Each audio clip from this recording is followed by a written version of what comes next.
जय हिंद। दोस्तों, भारत को अब चुप नहीं रहना चाहिए, पाक को जल्दी सबक सिखाना चाहिए। भारत के पास अगर अब कावेरी टर्बो इंजन होता तो तेजस और राफेल जैसे जेट में लगा होता, बहुत ही शक्तिशाली मिसाइल जेट बन जाता। लेकिन ऐसे समय में भारत के पास पुराने मॉडल के फाइटर जेट मौजूद है। फिर भी ये फाइटर जेट पाकिस्तान के फाइटर जेट के मुकाबले बहुत ही शक्तिशाली हैं। अगर रूस भारत को Su-57 फाइटर जेट दे दे तो भारतीय वायुसेना को तत्काल एक अत्याधुनिक 5वीं पीढ़ी का लड़ाकू विमान मिल जाएगा, जिससे भारत की वायु शक्ति में क्रांतिकारी बदलाव आ जाएगा। क्योंकि Su-57 एक स्टील्थ मल्टी रोल फाइटर है, जो न केवल दुश्मन के रडार में पकड़े बिना गहरे हमले कर सकता है, बल्कि हवाई लड़ाइयों में भी जबरदस्त श्रेष्ठता प्रदान करता है। और वर्तमान में भारत के पास ऐसा कोई भी 5वीं पीढ़ी का लड़ाकू विमान नहीं है, जिससे Su-57 का आगमन भारतीय वायुसेना की ताकत को अप्रत्याशित स्तर तक बढ़ा सकता है।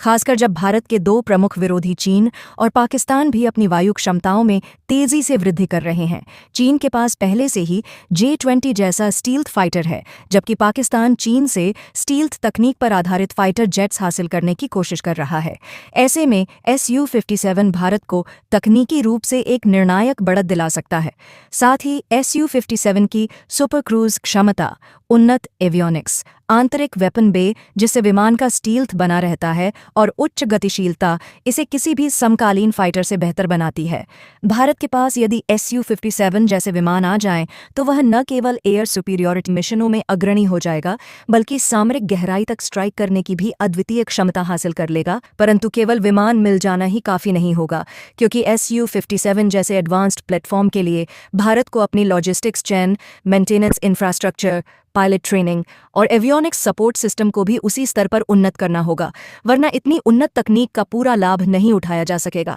इसके अलावा अगर रूस भारत को Su-57 देने के लिए तैयार हो जाता है तो भारत के पास अवसर होगा कि वह कुछ शर्तों के साथ इन विमानों का स्थानीयकरण, लोकल असेंबली और प्रोडक्शन भी सुनिश्चित करे, ताकि दीर्घकाल में संचालन और रखरखाव में लागत को कम किया जा सके। साथ ही भारतीय वैमानिकी उद्योग के लिए यह एक बड़ा अवसर होगा कि वह 5वीं पीढ़ी के विमानों की तकनीक के साथ अनुभव प्राप्त कर सके, जो बाद में भारत के स्वदेशी परियोजनाओं जैसे AMCA advanced medium combat aircraft programme के विकास में महत्वपूर्ण योगदान देगा। लेकिन इस सौदे के साथ कुछ रणनीतिक और भू राजनीतिक समीकरण भी बदलेंगे, क्योंकि पश्चिमी देश, विशेष रूप से अमेरिका और यूरोप, Su-57 के भारतीय बेड़े में शामिल होने को चिंताजनक नज़र से देख सकते हैं, क्योंकि यह भारत को रूस के और करीब ला सकता है। जबकि वर्तमान में भारत रणनीतिक संतुलन बनाए रखने की नीति पर चल रहा है, फिर भी सामरिक दृष्टिकोण से देखें तो Su-57 का भारत के पास होना हिंद महासागर क्षेत्र और एशिया प्रशांत क्षेत्र में भारत के प्रभाव को कई गुना बढ़ा देगा,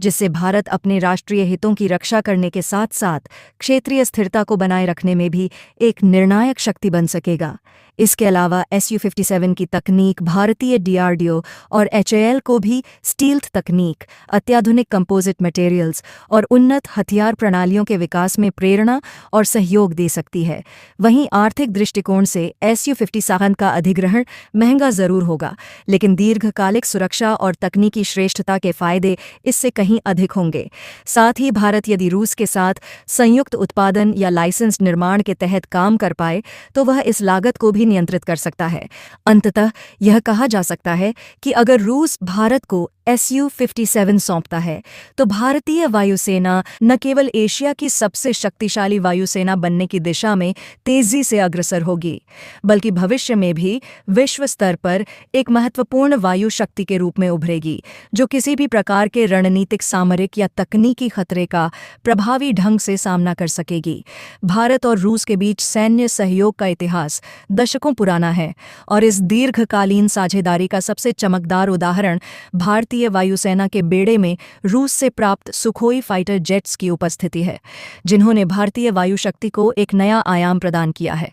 और हाल ही में भारत को रूस से जो नए Su फाइटर जेट्स प्राप्त हुए हैं, वे इस सहयोग को और भी मजबूत बनाने के साथ साथ भारतीय वायुसेना की परिचालन क्षमताओं को बहुगुणित करने का वादा करते हैं, क्योंकि Su सीरीज के लड़ाकू विमान जैसे Su-30 MKI न केवल अपनी भारी हथियार वहन क्षमता के लिए विख्यात हैं, बल्कि उनकी बहुमुखी भूमिका जैसे air superiority mission, ground attack, Inception और रिकॉनेसेंस ऑपरेशंस में उनकी दक्षता भी इन्हें एक अपरिहार्य संपत्ति बनाती है। और जब भारत ने रूस से इन विमानों को हासिल करने का निर्णय लिया था, तब इसका मुख्य उद्देश्य भारतीय वायुसेना को क्षेत्रीय और वैश्विक स्तर पर शक्ति संतुलन स्थापित करने में सक्षम बनाना था, खासकर जब पड़ोसी देशों जैसे चीन और पाकिस्तान भी अपने वायुसेना बेड़े को तेजी से उन्नत कर रहे थे। तब भारत को यह एहसास हुआ कि उसे एक ऐसा फाइटर जेट चाहिए जो न केवल लंबी दूरी तक स्ट्राइक कर सके, बल्कि विभिन्न प्रकार के हथियार प्रणालियों से लैस होकर बहुभूमिकाओं में सफलतापूर्वक संचालन कर सके।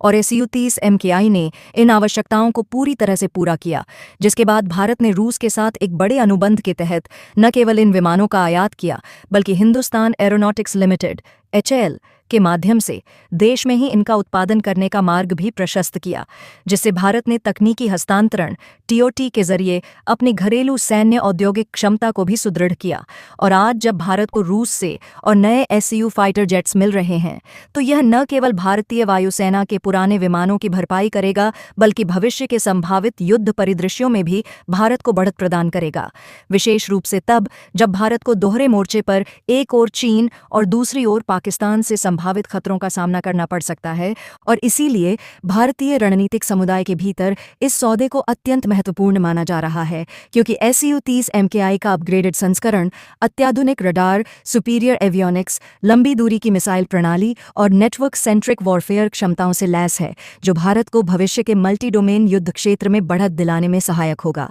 और साथ ही भारत ने रूस के साथ सहयोग कर ब्रह्मोस सुपरसोनिक क्रूज मिसाइल को भी Su-30 MKI पर एकीकृत किया है, जिससे इस फाइटर प्लेटफॉर्म की स्ट्राइक क्षमता अभूतपूर्व रूप से बढ़ गई है। और इस संयोजन ने भारतीय वायुसेना को एक ऐसा स्ट्रैटेजिक विकल्प प्रदान किया है जो किसी भी संभावित शत्रु के भीतर गहराई तक घातक प्रहार कर सकता है। और जब हम इस परिप्रेक्ष्य में देखें कि रूस से प्राप्त ये फाइटर जेट्स भारतीय वायुसेना की व्यापक आधुनिकीकरण योजना का हिस्सा हैं, तो यह स्पष्ट हो जाता है कि भारत केवल आज के खतरों के लिए नहीं, बल्कि आने वाले दशकों के लिए भी अपनी वायु शक्ति को तैयार कर रहा है, विशेष रूप से 5वीं पीढ़ी के स्टील्थ फाइटर्स के आगमन के युग में, जहां नेटवर्क सेंट्रिक युद्ध, इलेक्ट्रॉनिक वॉरफेयर और साइबर क्षमताओं का भी उतना ही महत्व होगा जितना पारंपरिक वायु युद्ध का। और Su-30 MKI जैसे प्लेटफॉर्म इस संक्रमण काल में भारत को एक महत्वपूर्ण सेतु प्रदान करते हैं। भारत और पाकिस्तान, दो पड़ोसी देश जिनकी दुश्मनी का इतिहास विभाजन के समय से ही चला आ रहा है, आज भी कई क्षेत्रों में एक दूसरे के प्रतिद्वंद्वी बने हुए हैं। इनमें से एक महत्वपूर्ण क्षेत्र है सैन्य शक्ति, विशेषकर वायुसेना। भारत की वायुसेना, इंडियन एयरफोर्स IAF, और पाकिस्तान की वायुसेना, पाकिस्तान एयरफोर्स PAF, दोनों ही अपने अपने फाइटर जेट्स के जरिए आधुनिक युद्ध क्षमता का प्रदर्शन करती रही हैं। अगर हम दोनों देशों के फाइटर जेट्स के बेड़े की तुलना करें, तो भारत की वायुसेना न केवल संख्या में, बल्कि तकनीकी प्रगति, विविधता और रणनीतिक क्षमताओं के मामले में पाकिस्तान से आगे है। भारत के पास Su-30 MKI, Rafale, Miraj 2000, MiG-29 जैसे अत्याधुनिक फाइटर जेट्स हैं, जो उसे लंबी दूरी के अभियानों से लेकर मल्टी रोल मिशनों में अद्वितीय बढ़त प्रदान करते हैं। वहीं पाकिस्तान के पास मुख्यतः F-16, JF-16 थंडर और हाल ही में चीन से आयातित J-10C जैसे फाइटर जेट्स हैं। हालांकि JF-16 एक किफ़ायती और आधुनिक हल्का फाइटर है, लेकिन यह तकनीकी रूप से भारतीय राफाल और Su-30 MKI के समकक्ष नहीं है। भारत के फाइटर जेट्स में अधिकतर प्लेटफॉर्म मल्टी रोल हैं, जिनमें एयर सुपरियॉरिटी, ग्राउंड अटैक और इलेक्ट्रॉनिक वॉरफेयर क्षमताएं सम्मिलित हैं। उदाहरण के लिए दसॉल्ट राफेल फाइटर जेट अत्याधुनिक AESA रडार, मीटियर मिसाइल और स्पेक्ट्रा इलेक्ट्रॉनिक वॉरफेयर सिस्टम से लैस है, जो इसे पाकिस्तानी फाइटर जेट्स पर निर्णायक बढ़त दिलाता है। वहीं Su-30 MKI भारतीय वायुसेना का रीढ़ है, जो भारी हथियार क्षमता, लंबी दूरी की उड़ान और अत्याधुनिक एवियोनिक्स सिस्टम के कारण एक शक्तिशाली मंच बन चुका है। इसके विपरीत पाकिस्तान वायुसेना ने हाल के वर्षों में J-10C के माध्यम से अपनी क्षमताओं को बेहतर बनाने का प्रयास किया है, परंतु सामरिक और तकनीकी दृष्टि से वह अभी भी भारतीय वायुसेना के समकक्ष नहीं है। तकनीकी आंकड़ों के अलावा भारत के पास बेहतर प्रशिक्षण कार्यक्रम, अधिक ऑपरेशनल अनुभव और व्यापक लॉजिस्टिक नेटवर्क भी है। बालाकोट स्ट्राइक के दौरान भारतीय वायुसेना ने अपनी गहरी स्ट्राइक क्षमता का प्रदर्शन किया था, जबकि पाकिस्तान ने मुख्यतः डिफेंसिव ऑपरेशन पर ध्यान केंद्रित किया। भारतीय वायुसेना के पायलट्स को विविध किस्म के जेट्स पर प्रशिक्षण मिलता है, जो उन्हें किसी भी प्रकार के हवाई मुकाबले में लचीलापन प्रदान करता है। इसके अलावा भारत स्वदेशी फाइटर जेट्स जैसे तेजस LCA तेजस के निर्माण के माध्यम से आत्मनिर्भरता की दिशा में भी तेजी से अग्रसर है, जबकि पाकिस्तान को अभी भी चीन पर अत्यधिक निर्भर रहना पड़ता है। यदि भविष्य के दृष्टिकोण से देखें तो भारत अपने फाइटर जेट्स के बेड़े को और आधुनिक बना रहा है।